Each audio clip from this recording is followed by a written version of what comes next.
Hello everyone. आज हम कुछ इम्पॉर्टेंट डेफिनेशंस के बारे में डिस्कस करेंगे। तो सबसे पहले जो इम्पॉर्टेंट डेफिनेशन है वो है weather.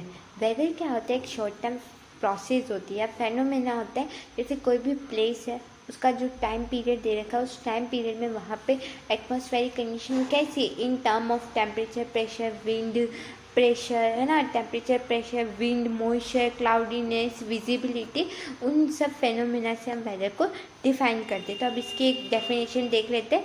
Weather refer to the sum total of the atmospheric condition in terms of temperature, pressure, wind, moisture, cloudiness, precipitation and visibility of a particular place at any given time. Now you have clear about the weather. अब हम बात करते हैं climate की। Climate is defined as the study of aggregate weather condition of any region in a long term perspective। यानी जो weather है वो एक शॉर्ट टर्म पर्सपेक्टिव होता है और जो क्लाइमेट है वो एक लॉन्ग टर्म पर्सपेक्टिव होता है किसी भी रीजन का, जिसमें हम जो हम ना बहुत सारे जो वेदर फिनोमेना को कंबाइन करते और उन कंबाइनेशन के साथ हम एक क्लाइमेट का फॉर्मेशन करते हैं। उस प्रोसेस से हम क्लाइमेट को डिफाइन करते हैं। ओके, अब दूसरा आप बात करते हैं इको क्लाइमेट की। इको क्लाइमेट दो वर्ड से मिलकर बना हुआ है, इकोलॉजिकल प्लस क्लाइमेट।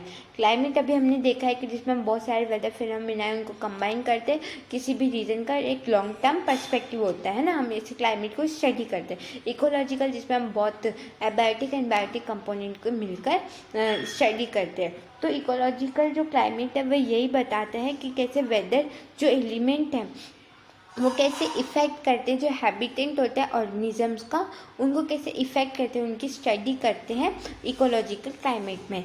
मुझे लग रहा है आपको समझ गया होगा, तो मैं एक बार डेफिनेशन बोलती हूँ इसकी। Ecological climate represent weather elements of habitat of organism, और वो ऑर्गेनिज्म बहुत हो सकते हैं, बायोटिक और एबायोटिक दोनों ऑर्गेनिज्म हो सकते हैं, जिसमें जो वेदर एलिमेंट होते हैं उनकी जो हैबिटेंट होते हैं उनको इफ़ेक्ट करता है ना।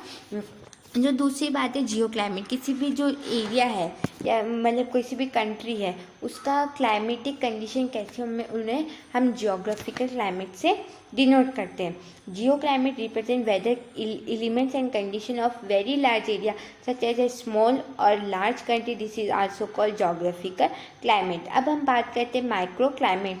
माइक्रो क्लाइमेट क्या होता है? एक ऐसी क्लाइमेटिक कंडीशन होती है स्मॉलेस्ट एरिया की, जिसमें हम horizontal as well as vertical जो मतलब क्लाइमेटिक कंडीशंस को स्टडी करते हैं, है ना। अब इसकी डेफिनेशन देखते हैं।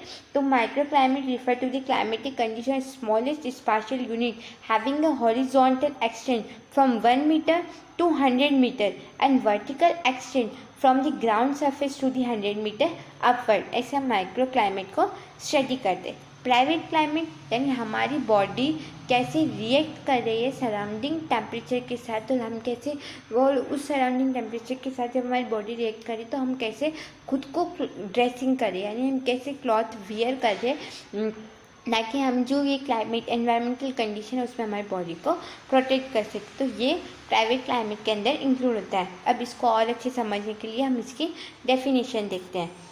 तो private climate in fact micro body climate which represent temperature and humidity condition between किनके बीच में the skin of human body and clothing.